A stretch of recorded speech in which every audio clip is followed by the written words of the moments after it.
গত কিছুদিন আগে অপু নামক এক টিকটকারের ল্যাম্বরগিনি গাড়ি কেনার যে ভিডিওটা আপনারা দেখেছেন, এই ভিডিওটি দেখে অনেকেই ভাবছেন যে পড়াশোনা আসলে একটি লস প্রজেক্ট। মোটেও নয়। অপু টাইপের টিকটকারদের কাছে ওদের লাইফস্টাইল বা ওদের লাইফ লিডটা সম্পূর্ণ সাকসেসফুল ওদের কাছে। আচ্ছা, আপনার কি একবারও মনে হয়েছে যে আমি অপুর মতো করে টিকটক ভিডিও বানাবো চুল হলুদ করে? আশা করি মোটেও হয়নি।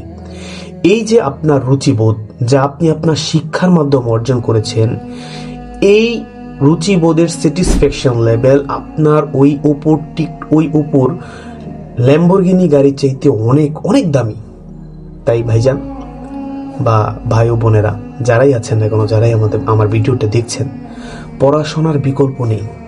মায়ের দুধের যেমন বিকল্প হয় না, তেমনিভাবে স্টাডির কোনো বিকল্প হয় না। তো বেশি বেশি পড়াশোনায় মনোযোগ দিন এবং আগামী ভবিষ্যতের জন্য উজ্জ্বল একটি জাতি, প্রতিভাবান জাতি হয়ে গড়ে উঠুন।